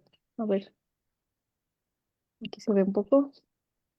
Ok. No, lo voy a pasar aquí. Es uno nuevo. Es Ok, de novedad y tradición. Las tiendas por departamentos en la Ciudad de México y su influencia en la cultura del consumo. Este es reciente, es del 2022, de Cristina Sánchez Parra, Instituto de Investigaciones Estéticas. Sí, del 2022. Y bueno, la otra que cité, tengo aquí atrás, que este es como que ya un poco más clásico, El Palacio de Ah, Hierro de Patricia Martínez Gutiérrez, el arranque de la modernidad arquitectónica en la Ciudad de México. Bueno, perfecto. ambos, ambos son muy buenos. Perfecto. Sí, sí, me llama mucho la atención las fotos que maneja Cristina Sánchez. Perdón, ¿un apellido quién es? ¿Cristina Sánchez qué? Cristina Sánchez Parra. Parra. Ujú. Perfecto. Muchas gracias. No, de nada. ¿Alguien más quiere hacer una pregunta? Sí, Berta. Yo quiero hacer una pregunta curiosa a Aldo. Aldo, ¿hace cuánto tiempo que estás haciendo el trabajo sobre esto? Pues desde que yo encontré las charolas de la del Poli y la de la UNAM, me intrigué mucho. Esto tiene años. Yo soy pues muy asiduo de ir al tianguis de antigüedades, a los tianguis de antigüedades. Y bueno, la presentación que vieron incluye todas las charolas que tienen a Lulú. Y no las tengo yo, sino que es una coleccionista que las tiene todas y que las lleva juntando muchísimo tiempo. Eh, y bueno, eso se complementa con mucha otra publicidad, se generó muchísima publicidad en otros soportes.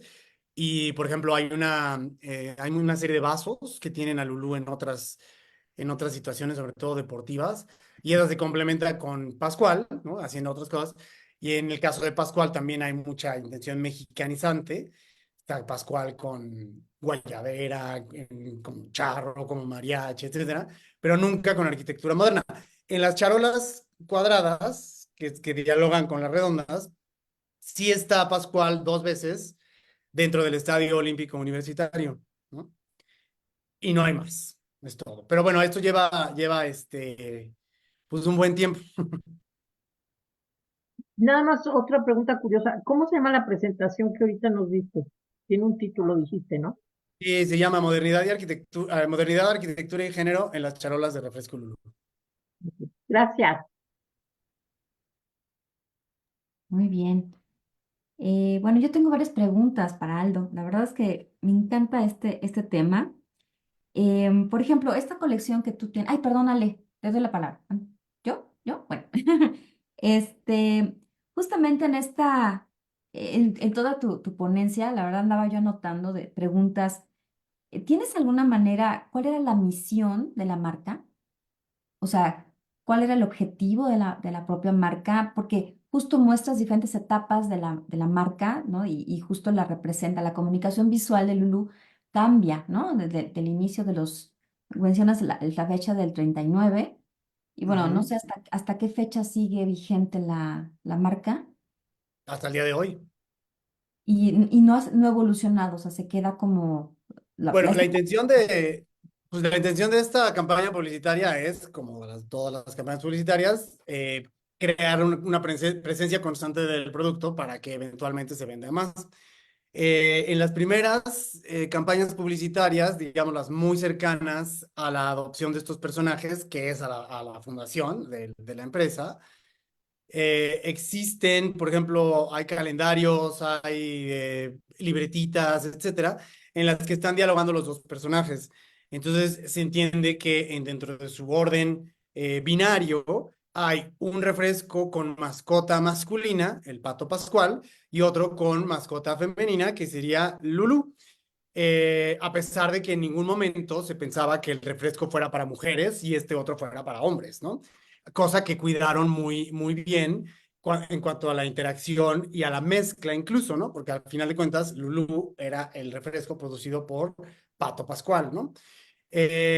Yo ya después, curiosamente, la campaña de Pato Pascual abunda en lo natural del refresco y el de Lulú, que era un refresco, una soda tradicional, más bien como las gringas, ¿no? Que son, pues, no necesariamente con sabores naturales, ¿no? Sino con gas, colores brillantes, etcétera, sabores novedosos, pues ahí radica la calidad moderna, ¿no? Y por eso se explota la modernidad de este personaje. Modernidad que va perdiendo el personaje en sí por su vejez, ¿no?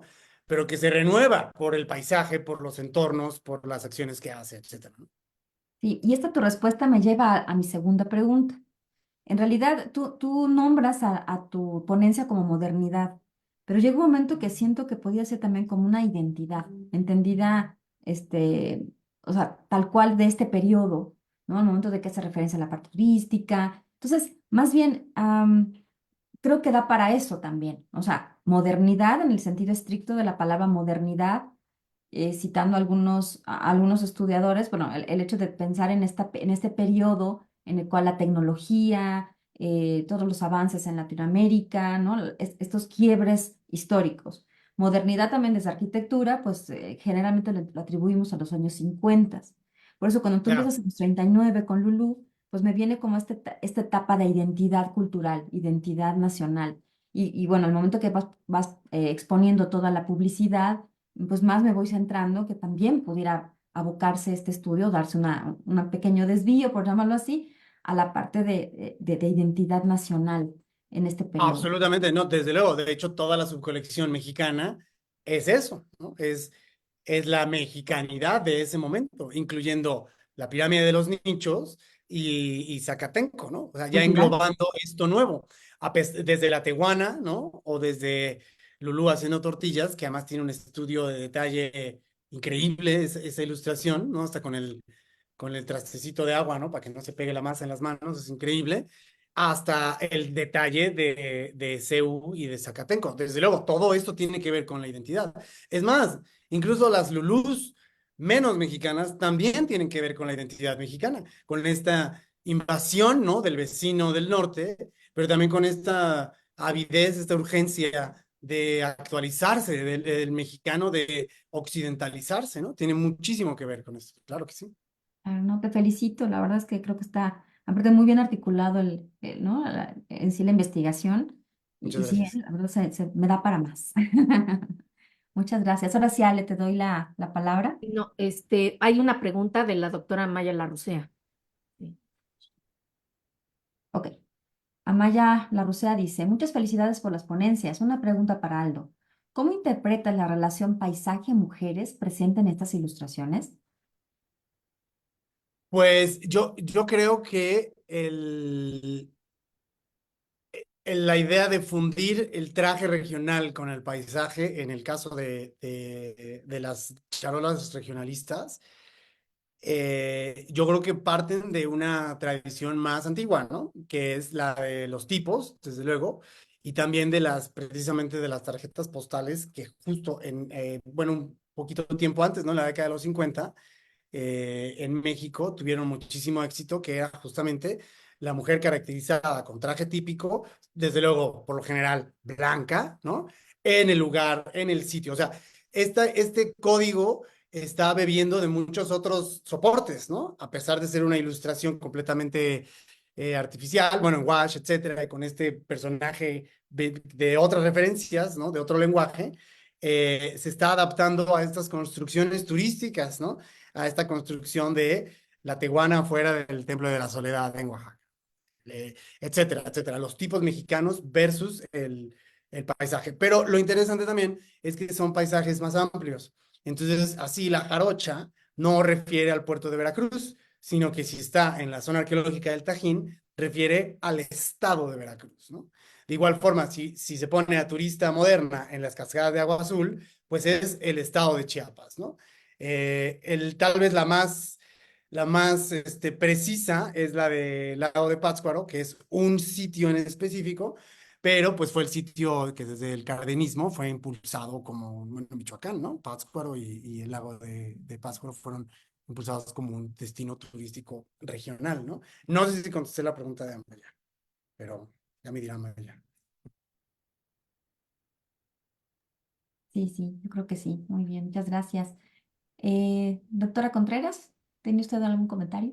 Sí, pues más que preguntas, dos comentarios. Bueno, el primero felicitarlos. Aldo no lo conocía, lo había visto en otro evento y hablando de otro tema, entonces ahorita sí me sorprendió. Y con Laureana había platicado, pero nunca había escuchado su trabajo, ¿no? O sea, me había platicado lo que había hecho en la tesis y demás, pero bueno, felicitarlos por el trabajo documental que tienen. Y bueno, la visión de Laureana me llama mucho la atención y celebro este tipo de investigaciones académicas en donde se hable de esta idea incluyente de las colectividades y no de choque, ¿no? De por qué no están las mujeres incluidas ahí, ¿no? Sino de ir rescatando y de hacer este trabajo muy minucioso, muy meticuloso de esas pequeñas, tal vez, colectividades que yo creo que no es que estuvieran mal, que no hubiera mujeres, pues eran otros tiempos en los que las mujeres no tenían esa participación en la vida social, en la vida académica, en las universidades, ¿no?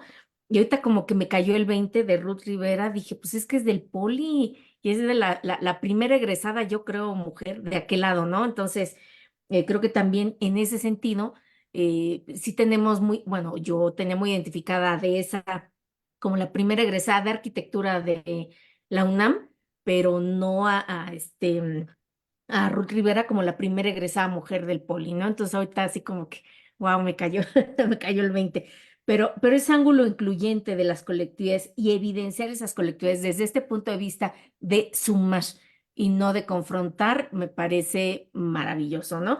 Y luego, bueno, todas estas lecturas que haces desde el pasado y demás, yo cuando te fuiste ahí con Vasari dije, no, ¿hasta dónde se fue Laureana? O sea, se me regresó al Renacimiento, pero sí, pues en ese texto jamás iba a aparecer una mujer, ¿no? Entonces, como constructoras y como demás, pero bueno, muy interesante la forma en la que ves y en la que me gustó esa interpretación, no sé si yo lo entendí así de tú ver el reflejo de lo que ellas vieron y de tratar de identificar no la obra, no la biografía, o sea, el hecho que no hayas tenido acceso a una biblioteca por la pandemia, pues creo que ni se notó, ¿no? Y en el caso de Aldo, yo, igual que la doctora, que Berta, cuando dije, ¿es tu tema de investigación? ¿Es lo que estás trabajando ahorita? Ya nos dijiste que no, que es así como un interés de antes del doctorado, ¿no? Y ahí tienes tu charola, acá atrás. Pero bueno, mi pregunta era, y además de esto, porque me gustó cómo fuiste relacionando de una charola y luego no sé si a la par encontraste la postal o viendo la postal hiciste conexión con la charola o cómo empezaste a hacer ese tejido fino de identificar las cosas. Y yo te preguntaría si estos elementos los has encontrado en otras cosas, en otra publicidad de alguna otra empresa que digas, esa postal de Xochimilco está reproducida en otro lado, ¿no? Y preguntarte, ¿cuál es tu trabajo de investigación ahorita? Voy yo, Laureana. Laureana, primera vez. No, era felicitarla más bien por esta Ah, visión pues, que sí. Gracias, gracias Alejandra. Pues, creo que el trabajo sigue. Ujú, La metodología está en la tesis. Espero que abra puertas, digo, que abra, digamos, que la retomen y la puedan modificar, que se vaya afinando.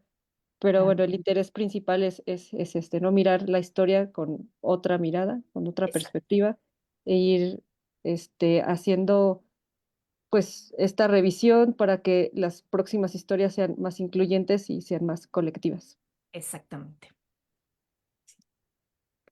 y bueno, respecto al trabajo actual, este no es mi trabajo actual, pero siendo tan ricas estas charolas, yo constantemente las utilizo como ilustraciones en otras investigaciones, porque son prueba, ¿no? Prueba de la vigencia de determinados objetos, sitios o paisajes o maneras de representar en la cultura popular. Justo ahorita, mi trabajo, mi proyecto postdoctoral, pues va sobre las representaciones desde los arquitectos del movimiento moderno, las remembranzas o comentarios o recreaciones del paisaje navegable de la Ciudad de México, ¿no? Del pasado lacustre. Y ahí está Xochimilco, ¿no? Como Lulú, como partícipe de una modernidad que apela a Xochimilco en los años 60, ¿no? Entonces, realmente están relacionadas constantemente. Y en el caso de las imágenes que me preguntas, que es una excelente pregunta, a partir de no solo de las charolas de Lulú, sino otro tipo de soportes no necesariamente similares, pero que sí tienen que ver o son contemporáneos, he encontrado que las tarjetas postales dominaron, fueron una fuente de imágenes que muchísimos soportes empezaron a utilizar porque eran imágenes libres de derechos, ¿no? Y además, imágenes que ya estaban siendo fácilmente identificadas por todos. Las tarjetas postales están presentes, por ejemplo, en los álbumes de cromos, los álbumes de estampitas, muchísimas de esas, sobre todo los de la arquitectura moderna, están basados en tarjetas postales copiadas al pie de la letra, ¿no? Y sobre todo de objetos poco citados visualmente, ¿no? Por ejemplo, la torre insignia, la de Tlatelolco, aparece muy pocas veces en álbumes de estampitas, pero cuando aparece es copia de una de las pocas tres postales que se publicaron de este edificio bastante secundario. Entonces es muy interesante. Y luego, por ejemplo, hubo una editorial que se llamó Vista Color, que la fundó Mark Turok, un gran fotógrafo, fue el primero en publicar, bueno, en hacer, imprimir tarjetas postales a color en México. Sus imágenes se decantaron a la publicidad y a los álbumes de cromos, y tiempo después Disney lo buscó para, utilizando sus imágenes, hacer estampitas intervenidas por pequeños muñequitos de Disney, ¿no? Entonces tienes a Peter Pan en la Glorieta de Insurgentes, ¿no? O a Winnie Pooh en el metro. Y ya eso es abiertamente la relación pero son fotografías.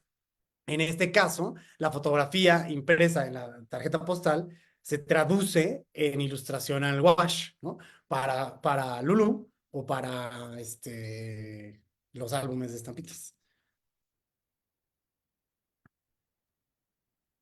Padrísimo. Iñaki tiene. No, ya que ya, creo que no bajó más bien su... Hola, ¿qué Iñaki, tal? Iñaki tiene alzada la palabra. Sí, Sí, Iñaki. yo tenía una consulta, Aldo, que era una referencia, porque está muy padre lo que mencionas de que las únicas dos charolas que aluden a la modernidad son las que traen al Poli y a la UNAM. Creo que las otras dos que también lo hacen son las que tienen a la Luna, que finalmente, digo, es una cosa muy futurista, y la del coche. La del coche a mí me llamó la atención particularmente porque además...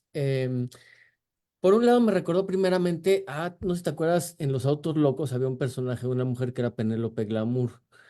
A lo mejor deberías de checar la referencia a Penélope Glamour porque fue un icono a su modo. Te puse ahorita unas fotos en el chat. Y Ah, también ok.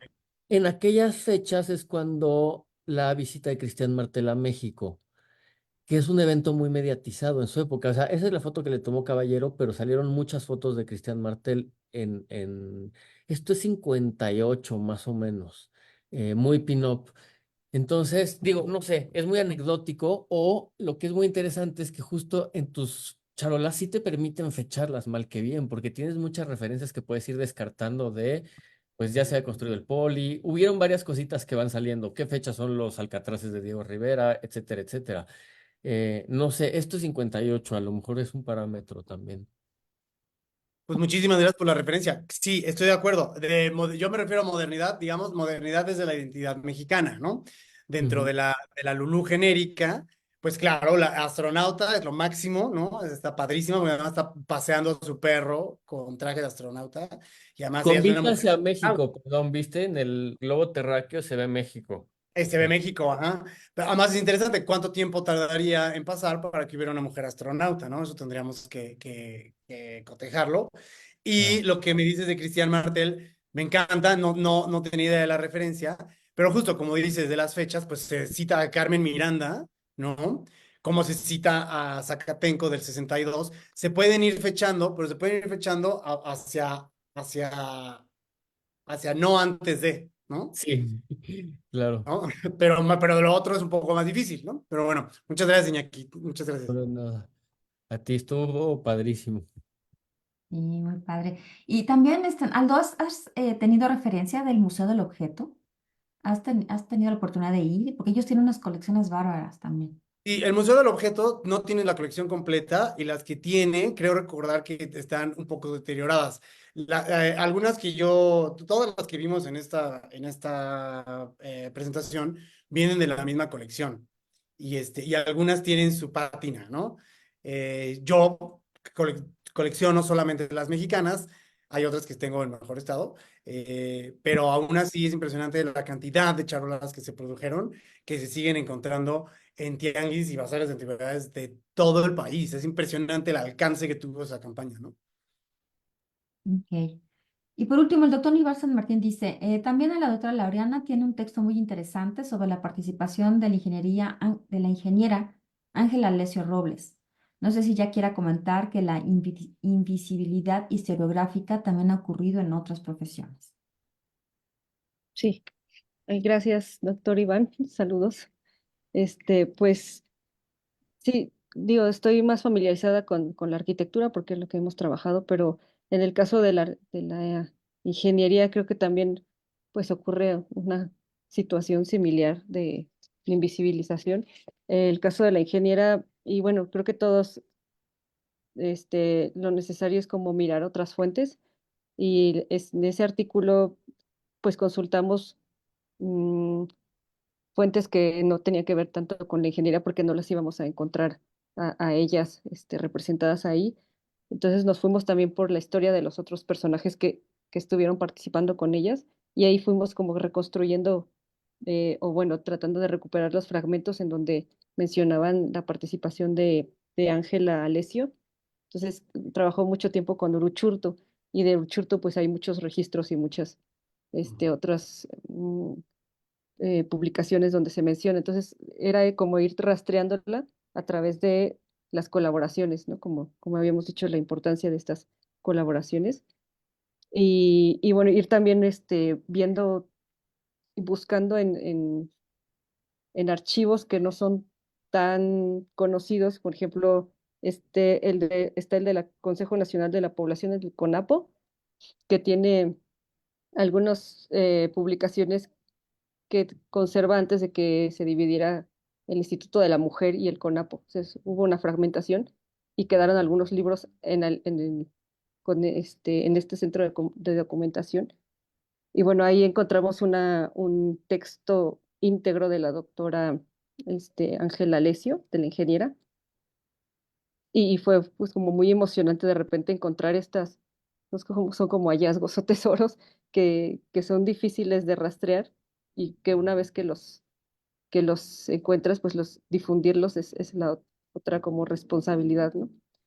Y bueno, también a través de cronistas de la época y de fuentes literarias también se puede ir como rastreando la presencia de las mujeres en otras profesiones.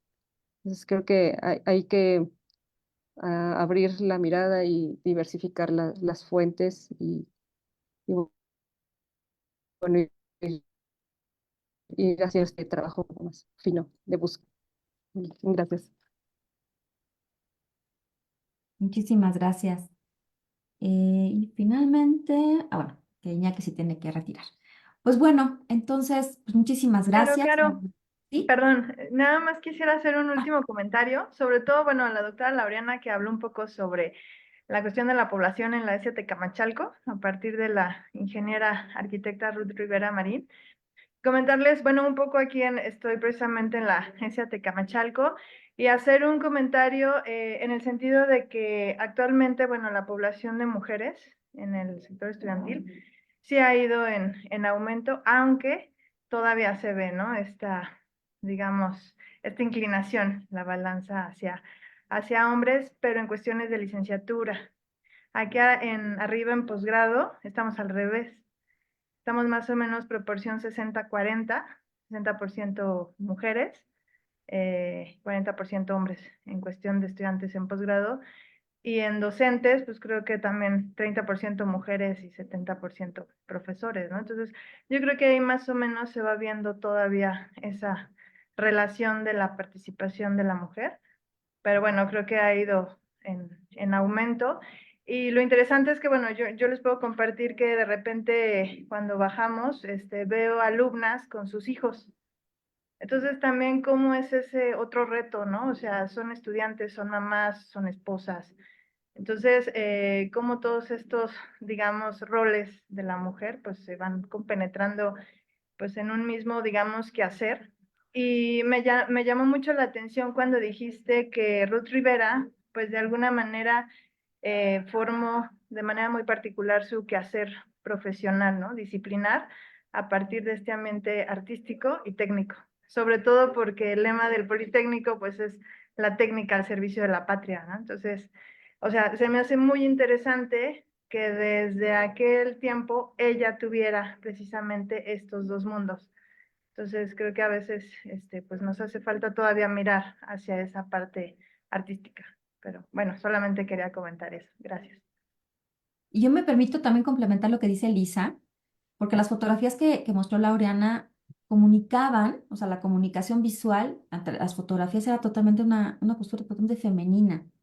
O sea, era así como las pelonas fueron en su momento para el Louvre por toda esta parte moderna, de alguna manera para las fotografías de estas arquitectas eran totalmente de la época, ¿no? O sea, era justamente comunicar esta parte, obviamente, femenina, ¿no? Que tenía que tener para comunicar esa situación. Entonces, sí, estuvo padrísimo. ¿Alguien más? Ya tenemos el tiempo Ahora que encima, lo publiquen, ¿no? Para ¿verdad? Sí, sería padrísimo. Creo que esas dos visiones de la humanidad, de la mujer y demás, está muy, muy padre, muy claro, muy conciso. Bueno, Eli, te doy la palabra. Sí, bueno, pues primero que nada, bueno, más bien nuevamente agradecerles mucho su participación. Y bueno, el Seminario Permanente Sociedad, Cultura y Vida Cotidiana en México otorga el presente reconocimiento a la doctora Laureana Martínez Figueroa por su conferencia titulada Cuestión de Género, una revisión de la representación femenina en la arquitectura en México, Ciudad de México, 31 de enero de 2024. Firman al calce la doctora Carolina Magaña Fajardo, la doctora Alejandra Contreras Padilla y su servidora Elisa García. Muchísimas gracias, doctora Laureana. Muchas gracias a También, ustedes. gracias. También, pues recordarles aquí el reconocimiento, bueno, al doctor Aldo Solano Rojas por su conferencia titulada Modernidad, Arquitectura y Género en las charolas del refresco Lulú, Ciudad de México, 31 de enero del 2024. Firman al calce la doctora Carolina Magaña Fajardo, la doctora Alejandra Contreras Padilla y bueno, su servidora, la doctora Elisa García. Muchas Muchísimas gracias. gracias por compartirnos estas excelentes temáticas. Yo creo que nos dejan mucho reflexionar, ¿no? También sobre la cultura popular y los roles de género. También los invitamos a que nos sigan a través de nuestra página de Facebook, donde, bueno, pueden tener acceso abierto a las sesiones que hemos tenido a lo largo de estos 25 sesiones y invitarlos a nuestra sesión número 26 de Vida Cotidiana para el 28 de febrero de este año y bueno, les estaremos confirmando la temática. Gracias. Muchísimas gracias. Muchas gracias.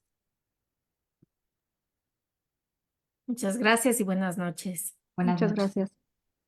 Gracias, buenas noches. Hasta luego. Buenas noches a todos y todas. Gracias.